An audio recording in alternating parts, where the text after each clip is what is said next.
Pharmacology is a large field of medicine with various sub-branches, and here are some important branches such as pharmacokinetics, pharmacodynamics, pharmacogenetics, and pharmacogenomics, etc. Among all these branches, there are two most important ones, and those are pharmacokinetics and pharmacodynamics. Pharmacodynamics is a study of biochemical effects of drugs on the body and its mechanism. Pharmacokinetics is a study of drug absorption, distribution, metabolism, and excretion.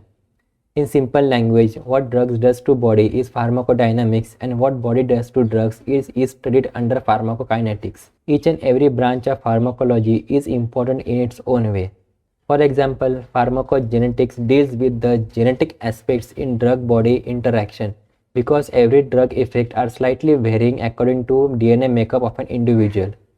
There are pharmacogenomics, which involve genomic technology like recombinant DNA technology for new drug discovery, which basically means there is lot of DNA editing like cutting, joining from one species to another species, and all other cool stuff is involved. Examples are the growth hormones, interferons, vaccines like the mRNA ones.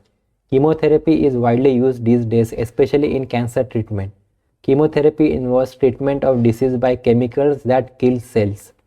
Funny part is it doesn't say which cells, whether a human cell or bacteria cells.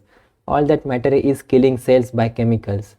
Chemicals means drugs or medicine. Example of chemotherapy are antibiotic, antibacterial, antineoplastic aka anti-cancer, etc. Each and every branch of pharmacology deserves a separate long video to explain in detail. Subscribe to my channel so that you won't miss out lecture video when I upload it in future.